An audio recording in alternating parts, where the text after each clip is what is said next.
Gold, trusted gold buyers. మీరు తాకట్టు పెట్టిన బంగారాన్ని విడిపించి ఈ రోజు ఉన్న మార్కెట్ ధరకు కొనబడను.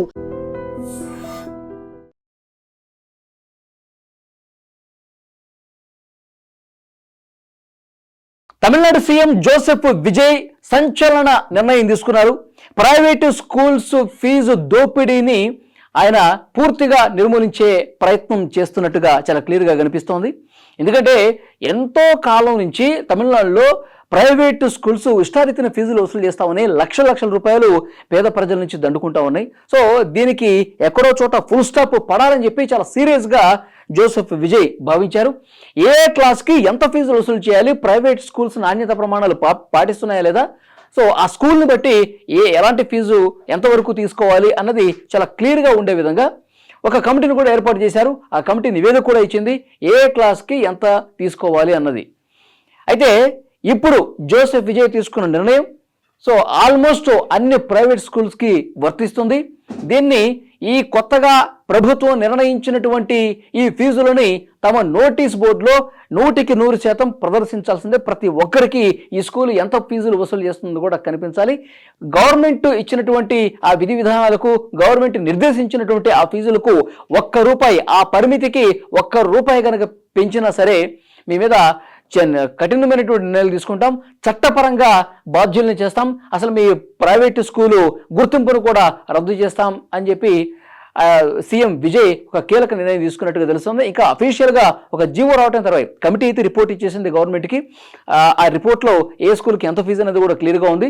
సో వెంటనే ఆయన ఒక అధికారిక ఆదేశాలు అంటే జీవో రూపంలో వస్తే కనుక ఇంప్లిమెంట్ అయ్యే అవకాశం చాలా స్పష్టంగా కనిపిస్తుంది.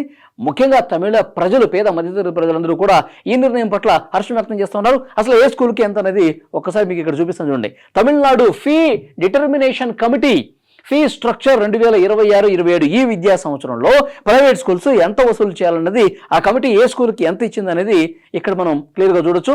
ఎల్కేజీ అండ్ యూకేజీ ₹16,640 కంటే ₹1 కూడా ఎక్కువ వసూలు చేయకూడదు. తర్వాత first class, second, third, fourth, fifth క్లాసులకి ఎంత అంటే ₹18,635 కంటే ఎక్కువ వసూలు చేయకూడదు. ఇది 18,635 మాత్రమే 5వ తరగతి వరకు. తర్వాత 6, 7, 8 తరగతులకి ₹20,635 సంవత్సరానికి. ఈ క్లాసులకి ₹20,635 మాత్రమే వసూలు చేసుకోవాలి. ఇక 9, 10 ఈ 2 తరగతులకి ₹22,965 మాత్రమే వసూలు చేయాలి.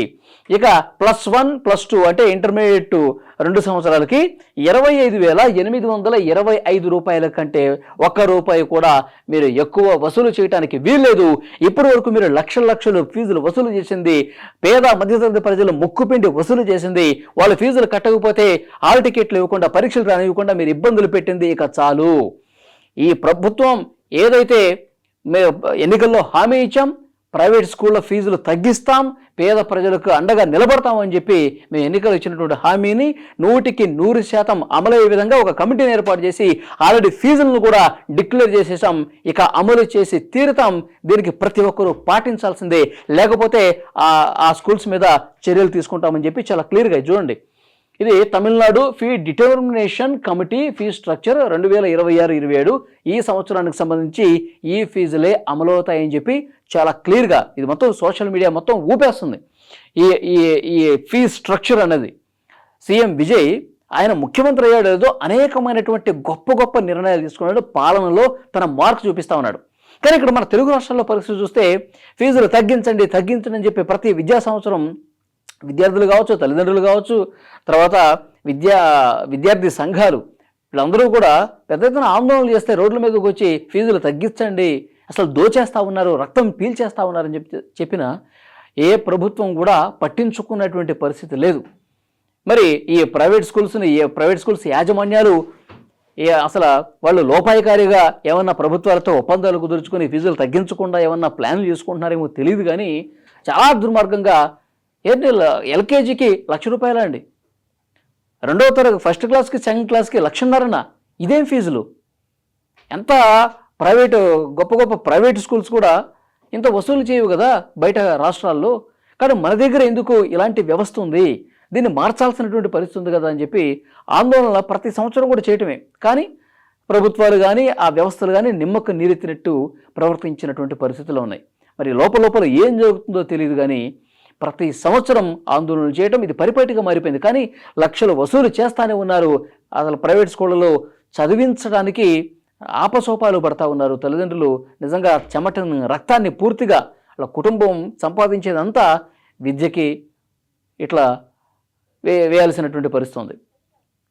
కాబట్టి తమిళనాడు ముఖ్యమంత్రి జోసెఫ్ విజయ్ చాలా మంచి నిర్ణయం తీసుకున్నారు. ఇది ఒక గొప్ప నిర్ణయం. ఇంకొక ముఖ్యమైన విషయం ఏంటంటే తమిళనాడు ముఖ్యమంత్రి విజయ్ ఆలోచన ప్రతి స్కూలు కూడా తమ నోటీస్ బోర్డులో అందరికీ కనిపించే విధంగా ఫీజ్ స్ట్రక్చర్ కనిపించాలని అన్నది మాత్రమే కాదు, ఆ ప్రైవేటు స్కూలు వెబ్సైట్లో కూడా ఈ ఫీజ్ స్ట్రక్చర్ అనేది వాళ్ళు పెట్టాలి. ప్రభుత్వం నిర్దేశించినటువంటి ఈ ఫీజుల్ని ప్రతి ప్రైవేట్ స్కూల్ కూడా వాళ్ళ వెబ్సైట్లో, వాళ్ళ అఫీషియల్ వెబ్సైట్లో ప్రదర్శించాలి. అలాగే విద్యార్థులకి ఏదో అడ్మిషన్ ఫారాలు ఇస్తారు కదా, ఆ ఫారం ఇచ్చేటప్పుడు కూడా డెఫినెట్గా ఈ ఫీజ్ స్ట్రక్చర్ అనేది వాళ్ళ విద్యార్థులకి తల్లిదండ్రులకి అందించాలని కూడా చెప్పారు. అంటే ఒక పారదర్శకత తీసుకురావడం కోసం ప్రభుత్వం డిక్లేర్ చేసినటువంటి ఆ ఫీజులను మాత్రమే ఈ స్కూలు ఫైనల్ చేసింది, అంత మాత్రమే వసూలు చేస్తుందని చెప్పి మీరు ప్రతి ఒక్కళ్ళకి ఆ భావన కలగజేసే విధంగా ఉండాలంటే స్కూల్స్ కూడా ఇంతే పారదర్శకంగా ఉండాలని చెప్తా ఉన్నారు. సో నేడు రేపు ఆల్రెడీ నిర్ణయం అయిపోయింది, ఇక అధికారికంగా ఉత్తర్వులు రావటమే. ఈ విద్యా సంవత్సరం 2026-27 విద్యా సంవత్సరం నుంచే అమలు అయి తీరాలని చెప్పి చాలా కఠినంగా, చాలా స్ట్రిక్ట్గా, సీరియస్గా విజయ్ ఉన్నట్టుగా తెలుస్తోంది. నిజంగా చాలామంది పాలకులు, చాలామంది ముఖ్యమంత్రులు జోసెఫ్ విజయ్ని చూసి నేర్చుకోవాల్సినటువంటి అవసరం ఉంది. పేదల పక్షాన, మధ్యతరగతి ప్రజల పక్షాన నిలబడ్డటువంటి ఏకైక ముఖ్యమంత్రి జోసెఫ్ విజయ్ అని చెప్తున్నారు. పరిపాలనలో ఏమాత్రం అనుభవం లేకపోయినా జోసెఫ్ విజయ్ మొట్టమొదటిసారిగా పార్టీ పెట్టిన 2 సంవత్సరాల్లో ఆయన విజయం సాధించి ముఖ్యమంత్రి అయి ఇలాంటి దేశం మొత్తం కూడా ఆలోచన చేసేటంటే గొప్ప గొప్ప నిర్ణయాలు తీసుకుంటూ ఉన్నారు. ఆయన అధికారంలోకి వచ్చిన తర్వాత ఇలాంటి సంచలన నిర్ణయాలు చాలా తీసుకున్నారు. అసలు స్కూల్స్కి దగ్గరలో వైన్స్ ఉండకూడదు, దేవాలయాలకు దగ్గరలో వైన్స్ ఉండకూడదు, బస్ స్టాండ్లు, రైల్వే స్టేషన్లు ఇలాంటి ప్రదేశాల్లో దాదాపు 1 కిలోమీటర్ల అవతలే వైన్స్ ఉండాలని చెప్పి ఒక పేరు సంచలనమైన నిర్ణయం తీసుకున్నారు. గతంలో ఏ ప్రభుత్వం వాళ్ళకి తెలిసినా కానీ చేయలే. కానీ పాలకుడికి మనసు ఉంటే, పాలకుడికి ఒక పరిపాలనలో ఒక చిత్తశుద్ధి ఉంటే ఇలాంటి నిర్ణయాలు వస్తాయి.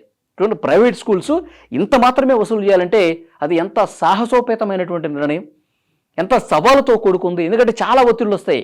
ప్రైవేటు అలాగే కార్పొరేటు విద్యా సంస్థలు ఒక పెద్ద మాఫియా నడిపించే అవకాశం ఉంది కొన్ని చోట్ల.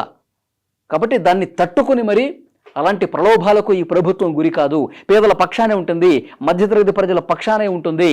వాళ్ళు ఫీజులు కట్టుకోలేరు, కానీ వాళ్ళ పిల్లల్ని మంచిగా చదివించుకోవాలి అన్న తపన ఉంటుంది. కాబట్టి డెఫినెట్గా ఈ విద్యా సంవత్సరం నుంచి ప్రభుత్వం రూపొందించినటువంటి ఫీజు స్ట్రక్చర్కి అనుగుణంగా అమలు చేసి తీరాల్సిందే, లేకపోతే యాక్షన్ తీసుకుంటామని చెప్పారు.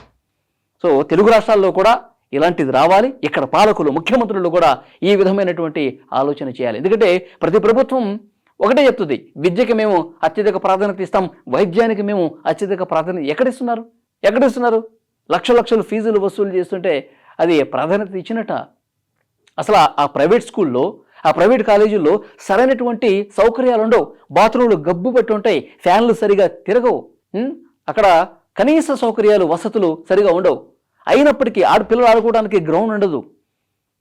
కాబట్టి అంటే స్కూల్ అసలు ఏ విధంగా ఉండాలో ఆ విధంగా లేకపోయినా సరే లక్షలు వసూలు చేసేటువంటి ప్రైవేటు విద్యా సంస్థలు ఉన్నాయి.